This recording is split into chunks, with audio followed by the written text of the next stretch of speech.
받은 자의 복이라고 하는 말씀의 제목을 가지고 생각하면서 은혜를 나누려고 합니다. 시편에 보면은 이 참회시가 있습니다. 죄를 짓고 하나님에 의해서 징계를 받고 또 연단 받으면서 그 속에서 회개하는 장면이 나오는데 시편 6편, 31편, 38편, 39편, 51편, 130편, 143편 참회시입니다.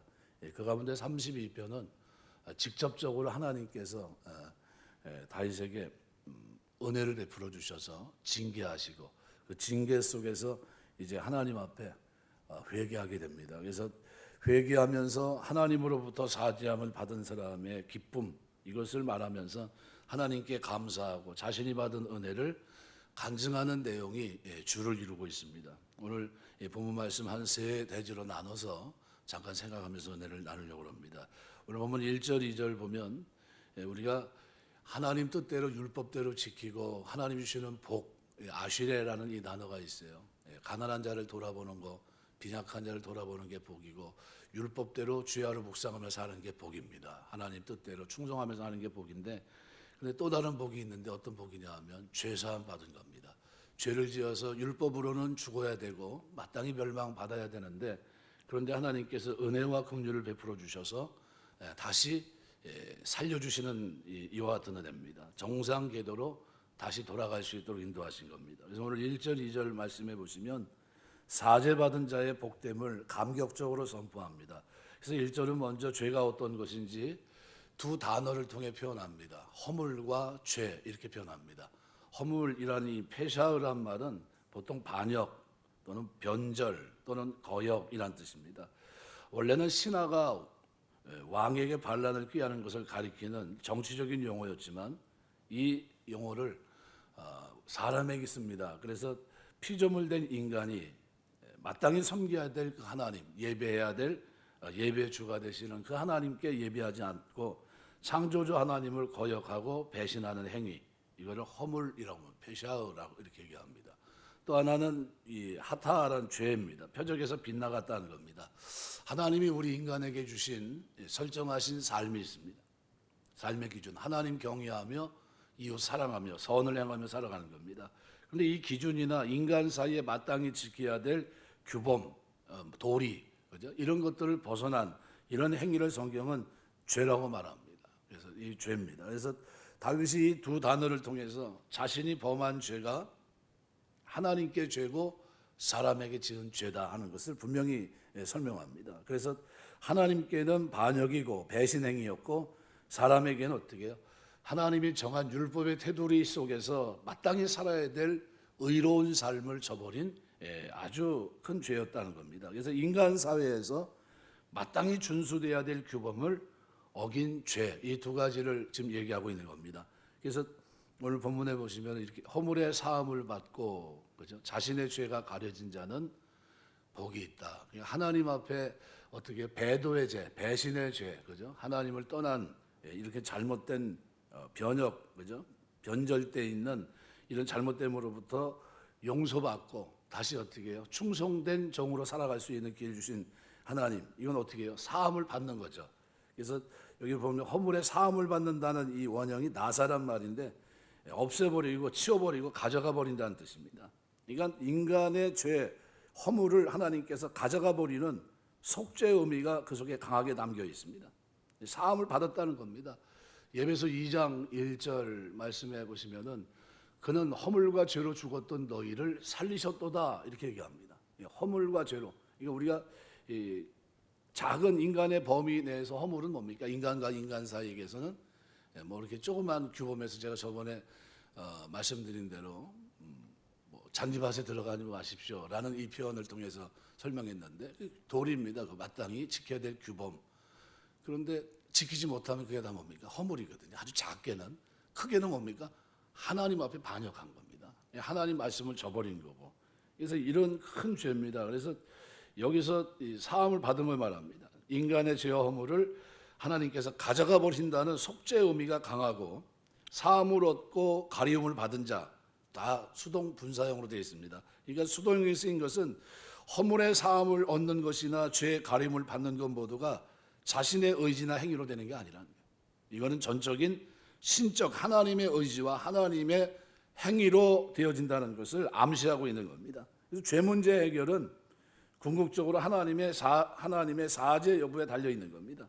그러니까 이러한 죄 문제 해결은 그래서 그 자체가 뭡니까? 복입니다. 왜요? 이거는 우리가 노력해서 얻을 수 있는 게 아니기 때문입니다. 죄가 해결이 됩니까? 한번 다윗을 가만히 생각해 보십시오. 다윗이 마음에는 부담감을 느끼고 양심에는 편안함이 없었지만 죄를 회개할 생각이 있었습니까? 없었어요. 그런데 그 죄를 회개할 수 있도록 한 게 누굽니까? 하나님입니다. 하나님이 찾아오셔서 깨닫게 하시고 받아들여지게 하시고 그게 어떻게 강팍한 마음을 누그러뜨리게 하시고 그 하나님 앞에 내가 하나님 앞에 허물과 죄인입니다 고백하게 하신 겁니다. 그래서 용서를 받거든요. 이런 사람이 어떻게 복이 있다는 겁니다. 그래서 여기는 복수형이 쓰였어요. 복이 있도다. 아쉐르, 행복, 기쁨 이런 뜻입니다. 그래서 크나큰 행복과 기쁨을 말합니다. 그러니까 다윗이 느꼈던 행복, 기쁨 그런 것 가운데 가장 큰 행복이 뭐였냐 하면 바로 이 죄사함입니다. 하나님 앞에 반역을 저지른 죄, 그죠? 내가 너를 기름 부어 왕을 세우마 했는데 왕을 세웠다 할지라도 그가 어떻게 해요? 마땅히 걸어가야 될 길을 하나님을 저버리고 죄를 졌고 인간사에서 하지 말아야 될 죄, 살인, 교사뿐만서부터 어떻게 해요? 아주 간음, 이 전체적인 모든 죄들을 졌거든요. 그러니까 굉장히 많은 죄로 인해서 마음의 평안이 없어요. 죄를 지면 제일 먼저 문제가 뭔가 마음의 평안이 없거든요. 근데 그 마음의 평안이 없는 상태로 쭉 살아가고 있었고 하나님은 그런 중에 어떻게 해요? 그의 온 몸을 치셔서 어떻게 해요? 여름 가뭄에 마름같이 하나님이 고통을 주십니다. 피가 마르고 그죠? 사람이 참 이 속에 마음의 평안이 없으면요 힘듭니다. 점점점 힘들어져요. 그런데 그런 상태로 살아가는데 그런 다윗을 누가 찾아오신 겁니까? 하나님이 찾아오셔서 선지자를 통해 깨닫게 하시고 돌이키게 하시고 회개케 하십니다. 이게 복이 있다는 겁니다. 그래서 성경은 어떤 사람이 복이 있는지를 다각도에서 말씀해 줍니다. 시편 1편 1절 2절 그죠?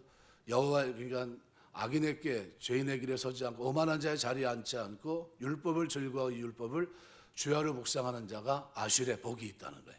그런데 이 복 말고 또 빈약한 자를 돌보는 42편에 보면 그렇게 나와 있거든요. 가난한 자를 돌아보는 것이 또 복이 있다. 아실에. 또 뭐예요? 오늘 본문에 32편 1절 2절에 바로 그 얘기를 합니다. 허물의 사함을 얻고 죄의 가리우심을 받은 자가 복이 있다. 아주 복수형을 쓰고 있어요. 그러니까 다윗은 죄를 짓지 않았다가 복이 있는 것이 아니라 죄를 짓지 않은 사람이 복이다. 이게 얘기 아니라 죄를 졌지만 회개한 사람, 용납받은 사람이 복이 있다.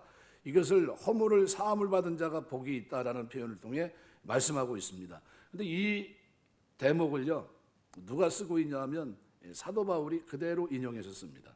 그래서 사도 바울이 그리스도의 속죄 은총을 설명할 때 로마서 4장에 보시면요.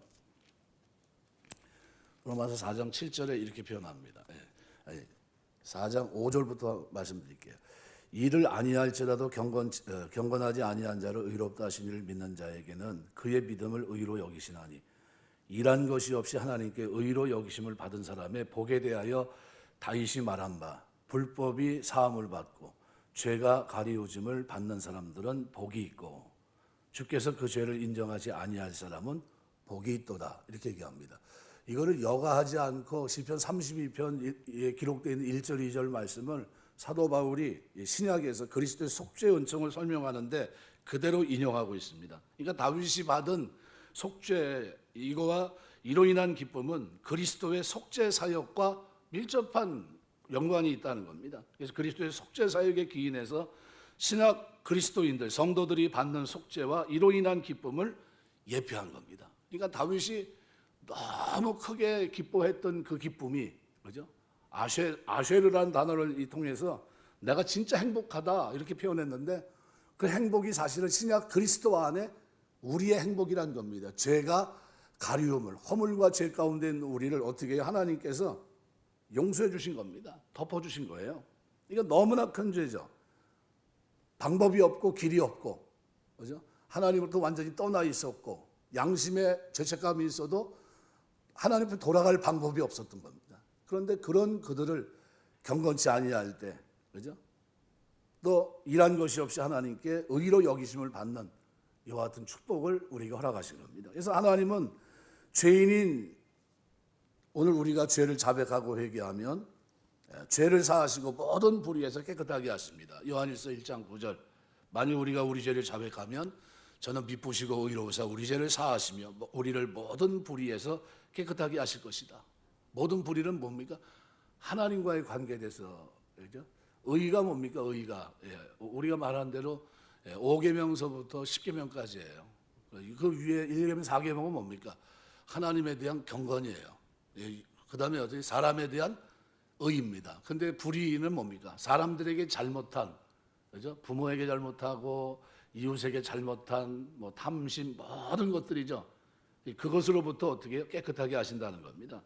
그러니까 회개는 자기 죄를 자백하면서 자기 죄를 드러낸 것이지만 역설적이게도 그것이 자기 죄를 가리우는 유일한 방법입니다. 하나님은 회개하는 사람의 죄를 사하시고 다시는 기억하지 않으십니다. 사도행전 2장 38절에 보면 베드로가 가로되 너희가 회개하여 각각 예수 그리스도의 이름으로 세례를 받고 죄 사함을 얻으라. 그리하면 성령을 선물로 받으리니. 죄 용서만 해주는 게 아니라 성령까지 선물로 주십니다. 또 2절에 보시면 뭐에 대한 복을 또 얘기하고 있습니까? 허물의 사함을 받고 자신의 죄가 가려진 것이 복이 있고 마음에 간사함이 없고 여호와께 정죄를 당하지 아니하는 자는 복이 있다. 간사함이 없다. 이게 어디서 많이 들어보지 않았어요? 주일날 대배 시간에 제가 이제 설교를 하면서 게으름에 대해서 설교했습니다. 잠언 19장 15절, 그죠? 잠언 19장 15절 며칠 지나갔습니다. 한 3일 지나갔기 때문에 아마 기억하시기 힘들 것 같은데 15절 이렇게 되어 있습니다. 게으름이 사람으로 깊이 잠들게 하나니 태만한 사람은 줄일 것이니라.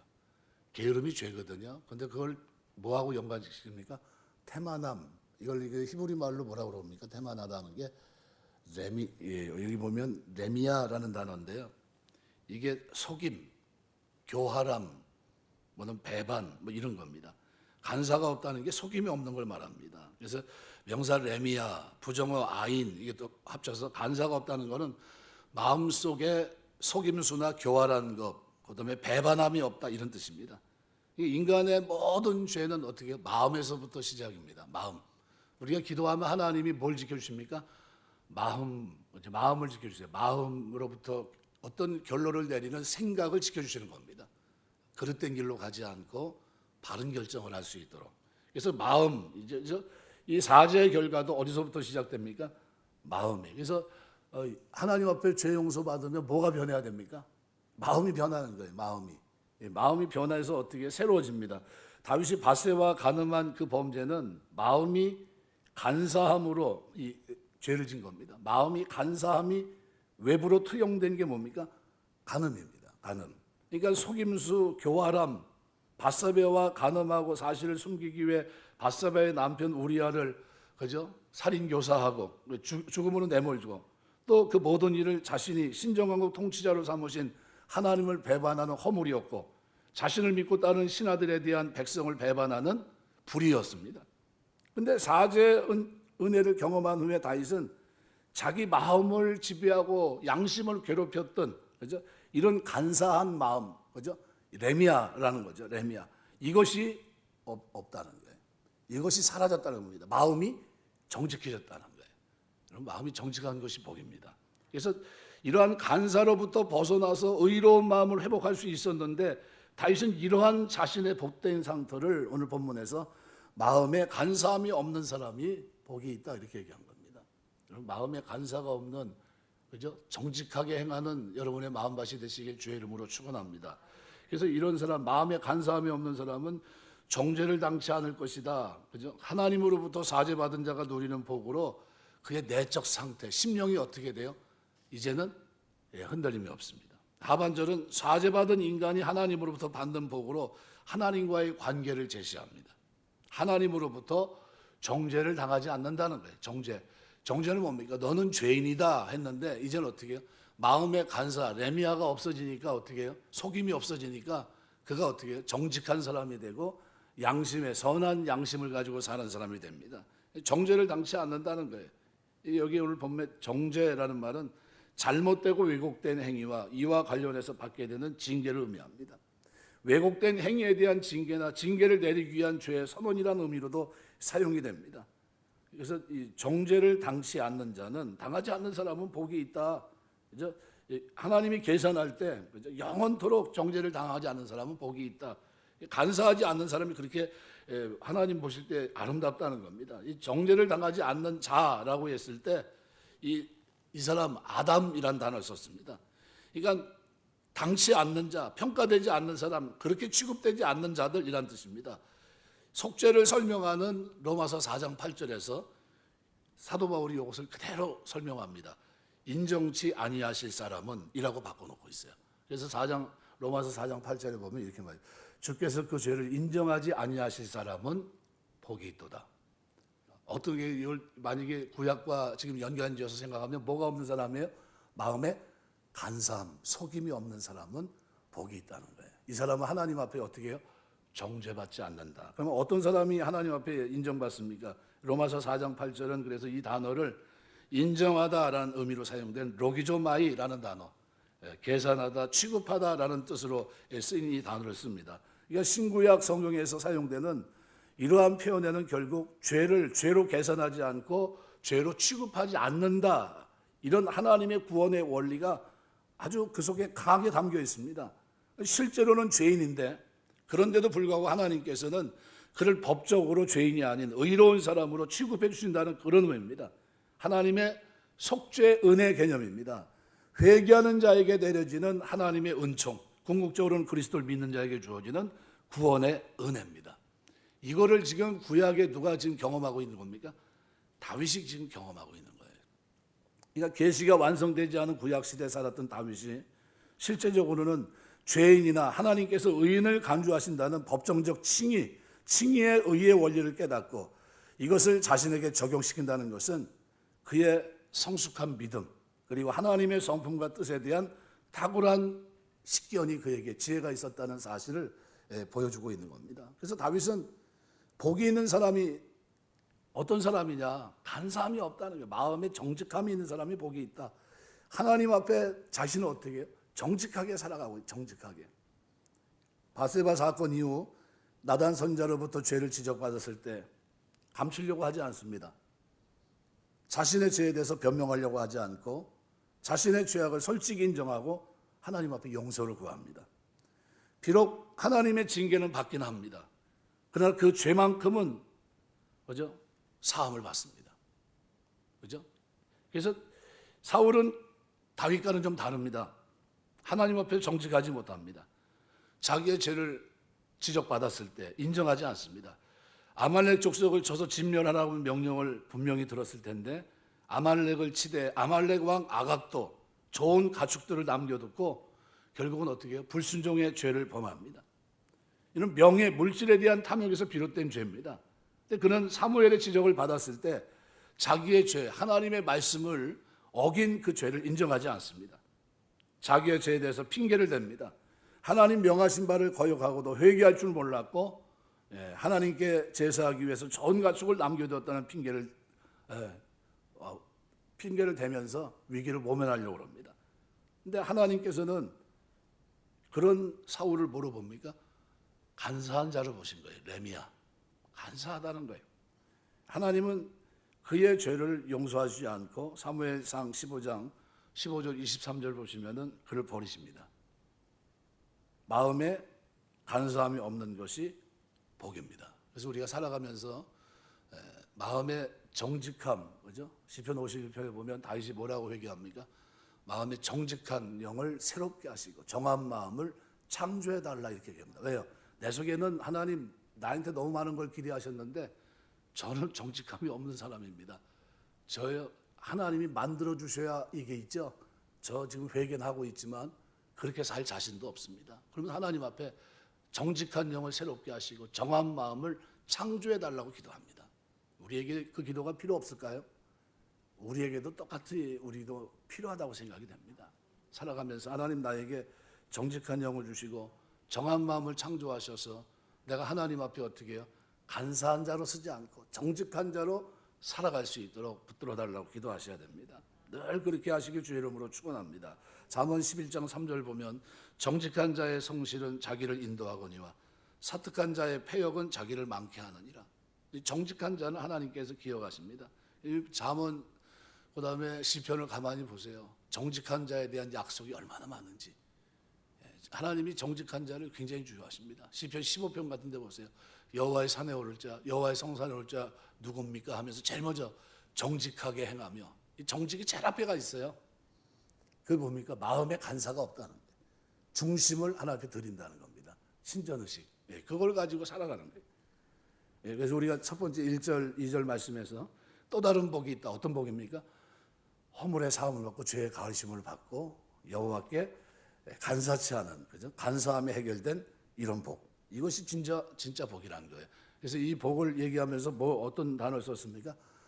복수형을 쓰고 있어요. 진짜 행복함보다 그게 다른 무엇보다도 참 우리가 하나님 앞에 복을 받고 가난한 빈약한 자를 돌아보는 것도 복이지만 진짜 하나님 앞에 우리가 받을 복은 뭡니까? 신약 그리스도 안에서 죄사함의 복이다. 이것이 가장 큰 복이라는 것을 분명히 설명하고 있고, 바울은 이 구절을 그대로 신약에 어떻게 해요? 인용하고 쓰고 있습니다. 두 번째로 오늘 회개하자면 어떻게 될까? 3절 4절 보니까요 이렇게 표현합니다. 3절을 내가 입을 열지 아니할 때 종일 신음함으로 내 뼈가 쇠하였도다. 주의 손이 주야로 나를 누르시오니 내 진액이 빠져 여름 가뭄에 마름같이 되었나이다. 주의 손은 어떤 손입니까? 능력의 손입니다. 사랑의 손이기도 하고 언약을 실천하시는 손입니다. 그 손이 주야로 나를 누르시오니, 자기의 지금 환경이 어떻게 돼요? 뼈가 쇠할 정도. 뼈는요 인체 기관 가운데 어떤 역할을 하냐면요 피를 생성합니다. 피와 물이 많이 어떻게 돼요? 제대로 돌지 않으면 어떻게 될까요? 사람이 견딜 수 없는 겁니다. 근데 여기 보면 회개치 않았을 때 불행과 고통에 대해서 말하면서 토설치 아니하다는 게 뭡니까? 침묵을 죽이고 귀머거리가 되고 벙어리가 된 그런 겁니다. 자기 죄가 있으면서도 하나님 앞에 입 다물고 있고 하나님 뭐라고 부르시는데도 못 들은 척하고 있고 완고하게 버티고 있는, 고백하지 않는 그런 겁니다. 토설치 않는다. 결국 우리가 하나님 앞에 어때요? 죄 문제는 토설해야 될 문제라는 겁니다. 그럴 때 하나님 어떻게 해요? 내가 입을 열지 아니할 때 종일 신음함으로, 신음한다는 게 뭡니까? 짐승에 표유하는 소리, 신음소리. 이거는 그가 죄를 토설치 않음으로 생긴 심령의 고통을 감당할 수 없어서 짐승이 울부짖는 것처럼 처절한 탄식을 내뱉을 수밖에 없었다는 의미입니다. 무슨 얘기냐면요, 마음에 평안이 없으니까요 속에서 어떻게 해요? 말할 수 없는 고통이 그로 하여금 어떻게 해요? 고통스럽게 만들었다는 겁니다. 그러니까 제대로 잠을 이루지 못했다는 거예요. 그냥 사는 동안에 큰 고통이 자기를 짓누르고 있었다는 겁니다. 그래서 그 모습을 내 뼈가 쇠하였도다. 쇠했다는 건 뭡니까? 썩었다는 겁니다. 아주 달아 떨어지다 뭐 이런 뜻입니다. 몸의 기본을 형성하는 뼈가 썩었다고 이렇게 표현하는 것은 영적 피폐가 육적 피폐함으로 이어지는 이 모습을 전달하고 있는 겁니다. 영적으로 먼저 하나님 앞에 죄를 졌는데 그걸로 끝나지 않고 이것은 어떻게 육적인 처절함으로 드러나고 있는 겁니다. 그래서 뼈는 인간의 생명 그 자체를 상징하는 피가 생성되는 신체기관입니다. 뼈가 쇠하였다고 하는 것은 그 피까지 마를 수밖에 없는 상황이고 생명 활동이 중단되는 상황에 이르렀다는 의미를 내포합니다. 뼈가 생성되지 못하면 어떻게 해요? 사람은 죽는 겁니다. 이러한 의미를 지닌 본문의 표현은 다윗이 범죄로 인해서 얼마나 심각한 고통과 피폐함에 빠져 있었는지를 설명해 주고 있는 거예요. 여러분, 어떤 분이 그럽니다. 한번 그러더라고요, 저한테. 목사님, 교회가 의료 검사를 받으러 이제 건강검진 받으러 갔는데 주사기를 넣어가지고 피를 뽑아야 되는데 피를 못 뽑는다는 거예요. 왜요? 피가 안 나온대요. 피가 없대요. 자기는 수혈을 받아야지 피를 뽑을 게 없다는 거예요, 지금. 그래가지고 그냥 왔어요. 그러는 거예요. 그게 무슨 얘기입니까, 그게? 그만큼 건강이 안 좋다는 거예요, 그게. 피가 잘 돌아야 되는 겁니다. 여러분, 오늘 예배 참여하신 여러분들, 듣는 여러분들에게 하나님 은혜 주셔서 일평생 사는 동안 피가 잘 돌게 되시길 주의 이름으로 축원합니다. 잘 돌아야 돼. 피가 원활하게 돌아가야 됩니다. 이게 안 돌고 피가 모자라가지고 이렇게 되면 정상입니까? 비정상입니까? 비정상이에요. 문제가 심각한 겁니다. 몸에 어떤 이게 육체적으로 어떻게 리듬이 깨진 것, 세진 상태예요. 굉장히 안 좋은 상태입니다. 그래서 지금 다윗이 뭘 얘기하냐면 바로 그런 상태라는 겁니다. 아주 힘든 상황을 얘기합니다. 영적으로 마음의 평안함이 없어 그 정도에서 그치지 않고 육적으로 아주 심한 상태입니다. 그래서 그 모습을 4절에서는 뭐라고 표현하냐 하면 이렇게 표현합니다. 주의 손이 주야로, 그러니까 밤낮 가리지 않고 어떻게 해요? 쉼이 없었다는 겁니다. 죄를 짓고 난 그때서부터 마음의 평안, 육체적으로도 궁핍한 말 그대로 아주 곤란한 그 삶이 계속됐는데 그것이 어떻게 주의 손이 주야로 나를 누른다는, 카바드란 말은 무겁게 하고 증가시킨다. 점점 그 비율이 어떻게 돼요? 가중된다는 겁니다. 이게 내가 지금 힘든 이 고통이 처음보다 나중에 어떻게 해요? 더 힘들다는 거예요. 처음에는 별거 아닌 것 같았는데 지금 어때요? 걷잡을 수 없고 이거는 지금 어떻게 밤낮으로 어떻게 해요? 헤어나올 방법이 없다. 이런 얘기입니다. 미완료형으로 되어 있습니다. 그러니까 죄가 있음에도 불구하고 죄를 고백하지 않는 다윗의 완고함에 대한 하나님의 징계는 다윗의 고통이 점점 무거워지게 하신 거예요. 가중되게 하시고 이 밤낮이 없게 하신 겁니다. 밤낮이 없어요. 밤에는 힘들어도 낮에는 좀 살만하면 그래도 견딜만 하잖아요.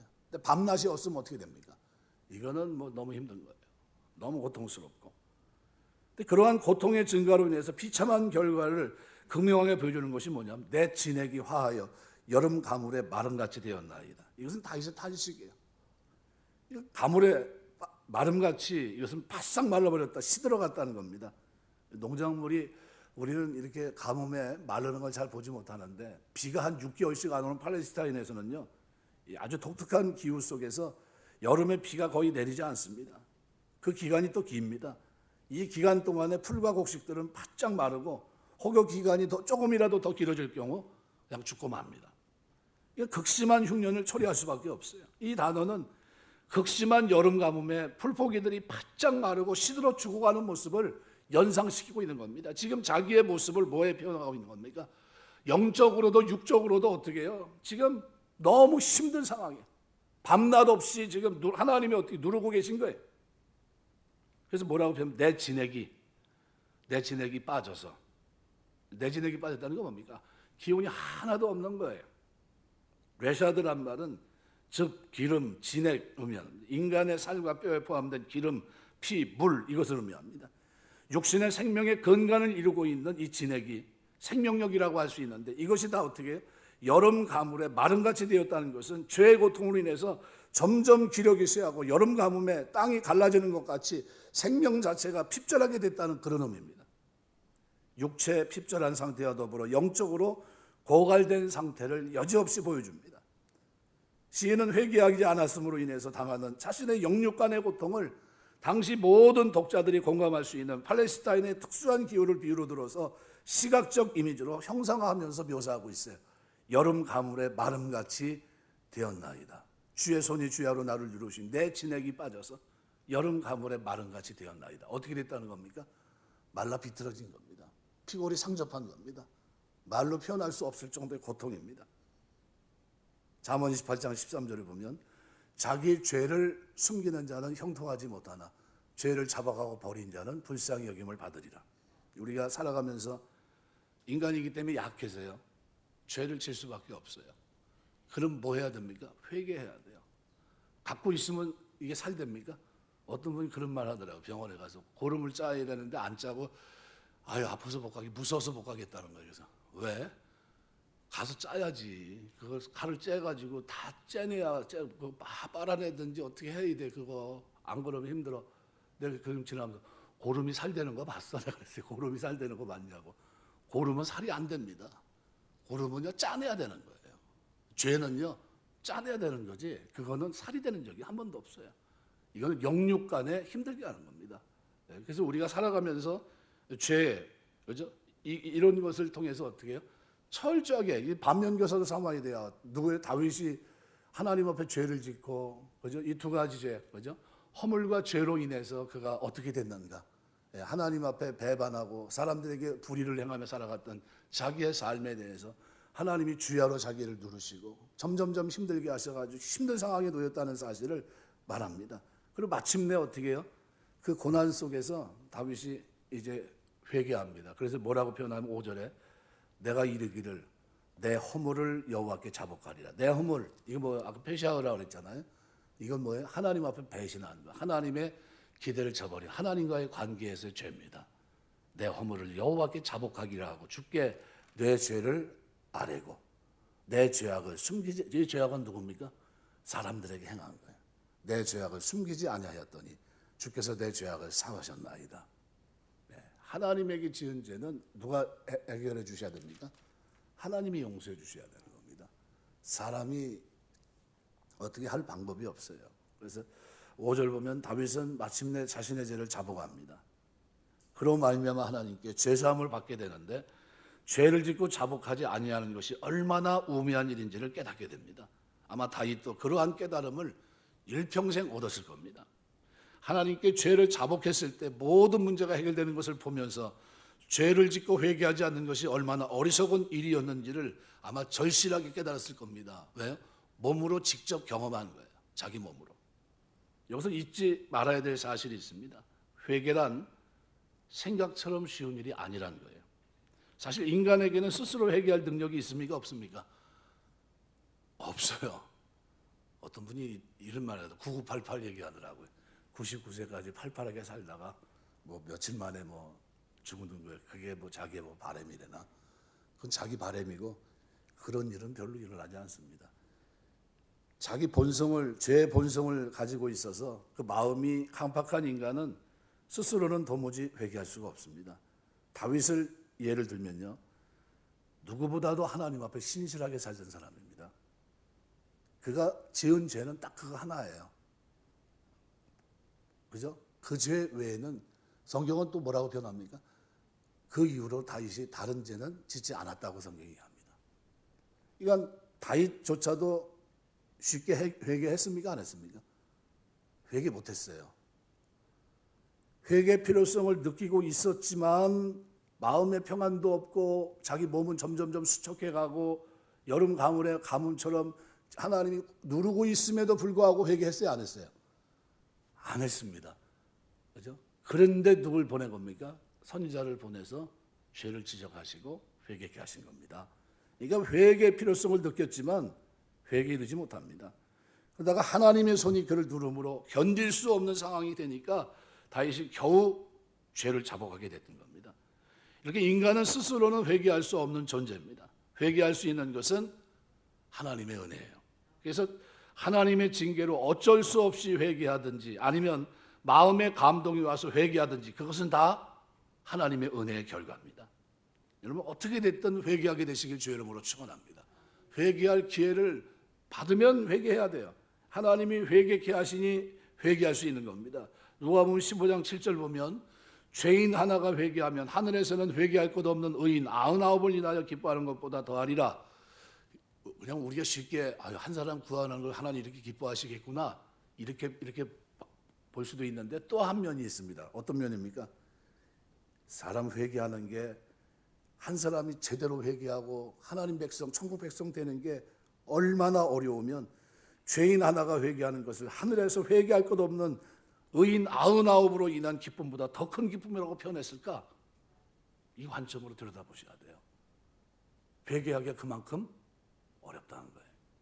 그러니까 회개가 쉽지 않은 일인 동시에 하나님의 은혜라고 하는 것을 강력하게 시사하고 있는 겁니다.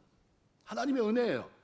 그러니까 1절, 2절 말씀에서 하나님으로부터 사죄의 은총을 받은 자의 복됨을 선포했는데 5절에서는 어떻게 해요? 하나님이 자신의 모든 죄를 사하셨다고 노래합니다. 1절, 2절에서 선포한 복된 자가 바로 누굽니까? 바로 다윗 자신이라는 거예요. 3절, 4절 말씀에서 다윗은 죄책과 그로 인한 고통으로 인해서 뼈가 마르고 여름 가물에 마름같이 자신의 진액이 말라 비틀어지는 것 같은 그런 피골이 상접한 비참한 자리에 떨어져 있었다는 분명히 고백합니다. 그것은 그가 토설치 아니함, 즉 죄를 자백하고 회개하지 않았기 때문에 그에게 있었던 일입니다. 그랬던 그가 오늘 본문에서는 자기 스스로를 복된 자라고 선포합니다.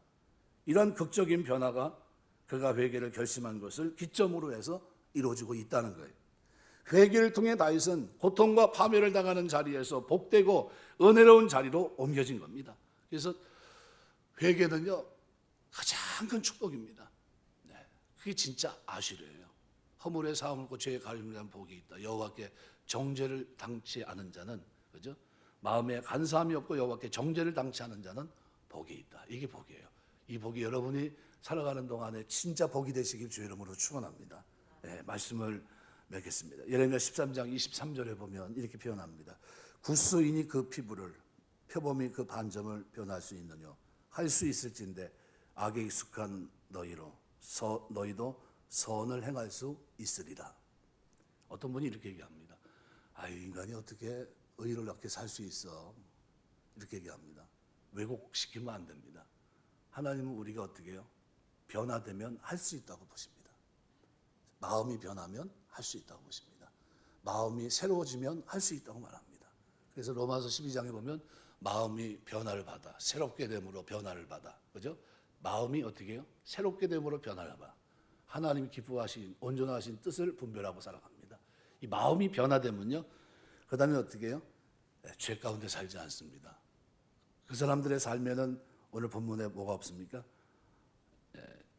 간사함이 없어요.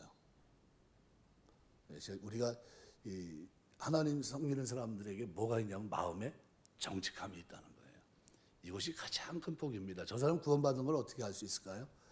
살아가는 걸 보면 압니다. 믿음으로 살아가고 정직함이 있고, 그죠? 사랑하며 살 줄 알고 하늘에 소망 있는 걸 보면 천국 백성이 됐구나. 하나님의 가치를 가지고 이 땅에 살고 있구나 하는 것을 옆에서 봐도 압니다. 참 아름답다. 그런데 삶에 고통이 있고 막 이럴 때는 어떻게 해야 됩니까? 회개하셔야 돼요. 어느 정도 회개해야 됩니까? 이제 전에 지나가는 말로 얘기했는데 어거스틴이 뭐까지 기도했다고요? 탕하였던 어거스틴, 그죠? 그 나름대로 하나님 앞에 큰 죄를 졌는데, 그가 나중에 죄를 졌는데 어렸을 때 자기 어머니 젖꼭지 깨물은 것까지 회개합니다. 무슨 얘기냐면요, 철저하게 회개했다는 겁니다. 회개만 했을까요? 아니죠. 무슨 얘기? 결단하고 살았다는 겁니다. 다시는 죄 가운데 살지 않겠습니다. 그 마음에 정직함, 간사함, 이 두 가지가 공존하고 있었는데, 예수 믿고 난 후에 어거스틴은 어떻게 살았을까요? 전에는 간사한 마음, 그런 마음, 정직하지 못한 마음을 가지고 살았지만 예수 그리스도를 영접하고 난 후에는 회개하고 어떤 사람이 됐습니까? 정직한 자로 살아갔다는 거예요. 그러니까 그 입에서 어떻게 해요? 자기 인생에 그 잘못됐던 모든 죄들을 토설해내는 겁니다. 토설하면 용서하시는 거예요. 우리 신앙생활 하는 동안 회개가 죄 용서받은 복이 이렇게 큰 복이라는 사실을 기억하시고, 하나님 앞에 혹시 죄를 졌을지라도 낙심하지 말고 우리가 믿음으로 기도하면서 삶을 결단하고 하나님이 베푸시는 은혜 가운데 정직하게 살아가는, 그죠? 이와 같은 축복. 그래서 마음에 간사가 없고 여호와께 정죄를 단치 않는 이 진정한 복이 여러분의 복이 되시길 주의 이름으로 축원합니다. 기도하겠습니다.